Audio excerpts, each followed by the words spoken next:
Nuevas son tus misericordias, oh Dios, cada mañana, y grande es tu fidelidad. Bienvenidos a nuestro tiempo devocional.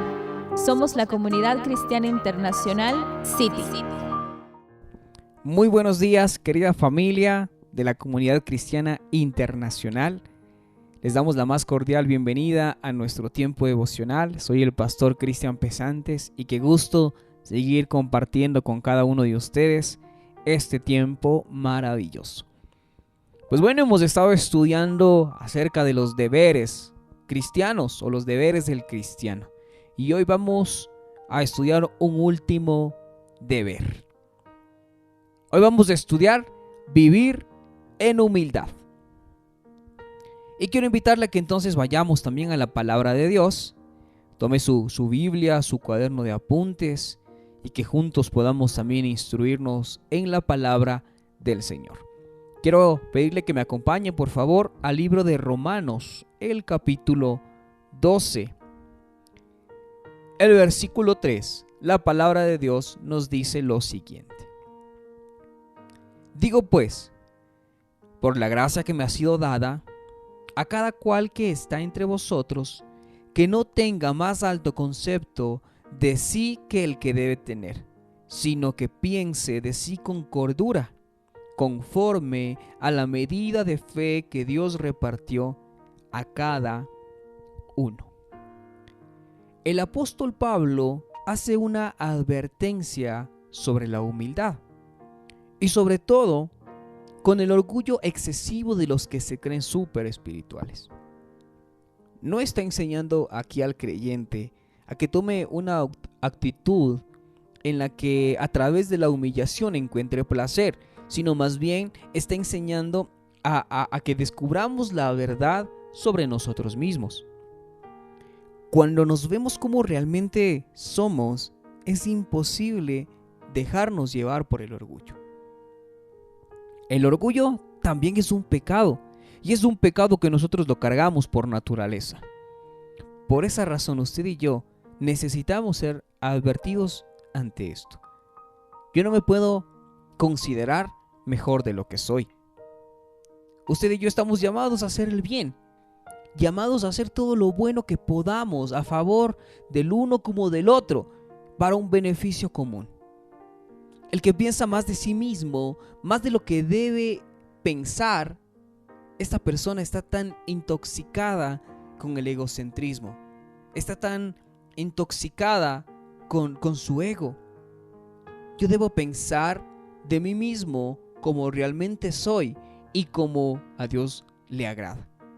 No podemos pensar demasiado en nosotros mismos, especialmente en nuestro conocimiento. ¿Por qué razón?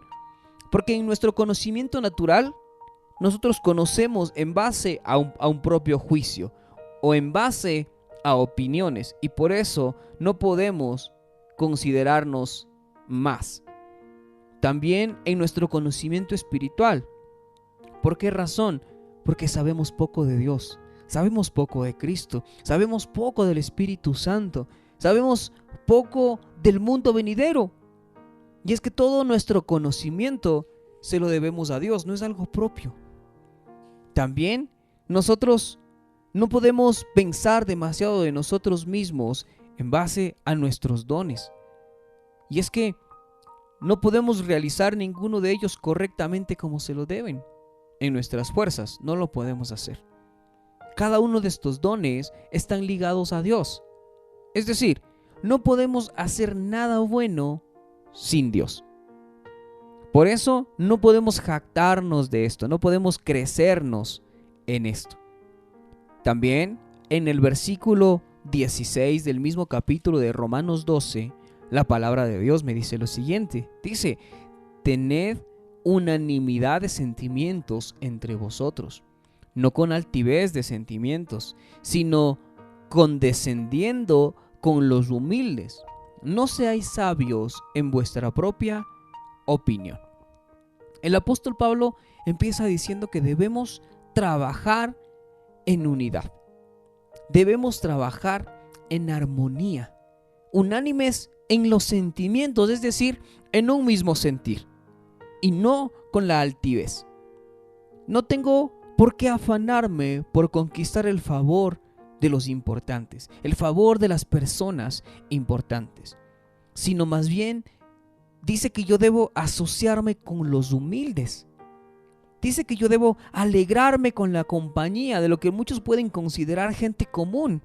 Muchos creen que de aquellas personas humildes se pueden aprovechar o las pueden menospreciar.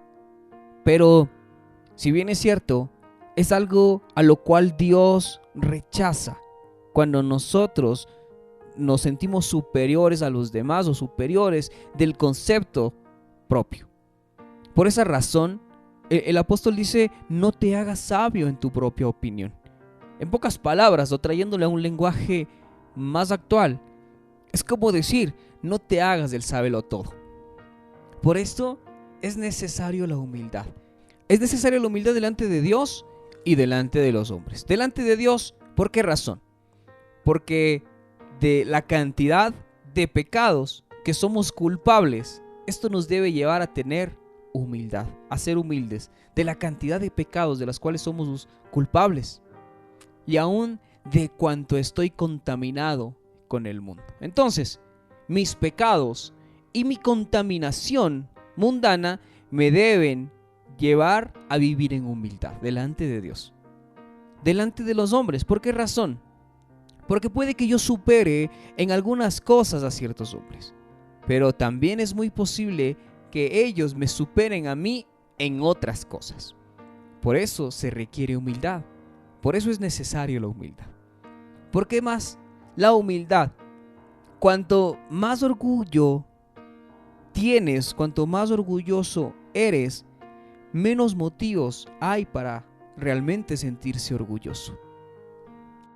Es decir, tratamos de sentirnos orgullosos para realmente tapar lo que somos, tapar nuestros actos de inferioridad, tapar nuestro dolor o tapar nuestro sufrimiento. El no ser humildes también causa división entre los hombres. La altivez causa división y también esta nos separa de Dios. Primera de Pedro, en el capítulo 5, el versículo 5, quiero invitarle a que vayamos a la epístola de Pedro, en el capítulo 5. Primera de Pedro, capítulo 5, el versículo 5. La palabra de Dios nos dice lo siguiente: igualmente, los más jóvenes estad sujetos a los más ancianos, y todos sumisos unos a otros, revestidos de humildad, porque Dios resiste a los soberbios y da gracia a los humildes. Este versículo es importante para que nosotros entendamos que si Dios quiere algo de nosotros es que tengamos un corazón humilde, un corazón que le tema a Él. Todos sumisos unos a otros, es decir, que aquí no hay nadie superior a los demás. Querida familia, yo quiero decirle algo, y es que usted y yo delante de Dios somos iguales. Muchos creen que por sus coronas, que por sus logros adquiridos o sus logros alcanzados, que por sus títulos académicos son más especiales delante de Dios, por sus puestos en el trabajo, etc. Muchos creen que eso les da lugares de privilegio. Pero delante de Dios, los títulos, los logros, las metas alcanzadas no son importantes. Y sin eso, todos somos iguales. Delante de la presencia de Dios no hay favoritos. Delante de la presencia de Dios, todos somos iguales. Todos caemos de rodillas. Por esta razón podemos decir entonces que Dios no tiene favoritos. Y que por ende, todo lo que hemos alcanzado en el mundo no le impresiona a Dios. Pero si es que hay algo que realmente le impresiona a Dios, es un corazón humilde.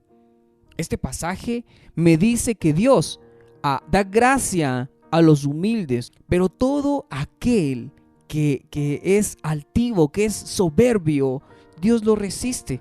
Hay otro pasaje que me encanta mucho y está en el Salmo 138, en el versículo 6, Quisiera que me acompañen también, por favor, al Salmo 138.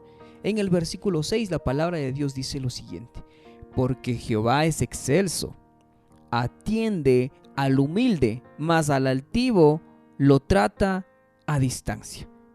Qué lindo este pasaje. Hay una versión que también lo leí o que la he memorizado y me gusta mucho lo que dice que Dios al humilde lo acerca, pero que al altivo lo mira de lejos. Y es que Dios está buscando de entre todos los orgullosos, de entre todos los altivos, para encontrar un humilde y acercarlo a su presencia. Qué maravilloso este acto tan misericordioso de Dios. Dios está buscando corazones humildes para atenderlos. Dios está buscando corazones humildes para escucharlos. Dios está buscando corazones humildes para mostrarles su favor, para mostrarles su misericordia, para mostrarles su bondad. Eso es lo que está haciendo Dios. Pero en cambio, con aquellos corazones altivos, con aquellos corazones orgullosos, Dios no los presta atención. Dios los hace a un lado, Dios los rechaza. Por el simple hecho de que Dios no puede competir con un corazón altivo. Dios no puede tratar con un corazón que su primer lugar es el yo, el segundo el yo y el tercero el yo, y que nadie está por encima de él. Dios no puede tratar con esos hombres y con esas mujeres. Dios está buscando corazones humildes que quieran acercarse a él, y es que humildad simplemente significa rendirse delante de Dios. Aunque el mundo no lo quiera ver así, aunque el mundo no lo plantea así, pero lo cierto es que esos corazones son los que agradan a Dios. Y Dios está buscando esos corazones para tener un encuentro personal. Dios está buscando esos corazones para atender esa necesidad, para suplir ese dolor, para llenar con amor. Dios está buscando corazones humildes, no corazones que piensen más de sí mismo. No corazones que estén dispuestos a actuar para sí mismo. No aquellos corazones que están dispuestos a trabajar a solas. Aquellos que no conocen la unidad. Aquellos corazones que lo único que quieren es agradar al hombre. Dios no puede tratar con esos. Pero más bien, Dios quiere hacer algo especial con aquel corazón. Dios es quien da gracia, Dios es quien embellece, Dios es quien hace resplandecer su luz en aquel corazón humilde.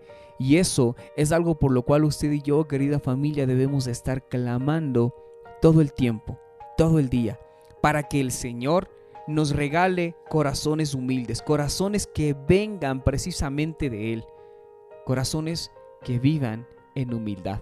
Este es nuestro deber como cristianos, vivir en humildad. Esta es una advertencia que nos hace el apóstol Pablo, la cual no podemos ignorar. Más bien, debemos dejar el orgullo a un lado y tener un corazón humilde que agrade a Dios. Querida familia, qué gusto haber compartido con ustedes estos días de estudio de los deberes cristianos, que nos sirvan mucho para llevar una vida digna de Dios, una vida que agrade a Dios, una vida en donde nosotros también, como cristianos y como hijos de Dios, cumplamos nuestros deberes para agradar al Padre. Nos estaremos viendo el día lunes en una nueva serie. Así es que les pido que estemos expectantes, anhelantes por seguir recibiendo la palabra del Señor. Querida familia, que el Señor continúe bendiciendo sus vidas. Te invitamos a seguir descubriendo el mensaje restaurador que Dios tiene preparado para tu vida. En cualquiera de nuestras reuniones, para mujeres, parejas, jóvenes, niños, emprendedores y también en nuestras reuniones familiares. Somos familia, somos iglesia.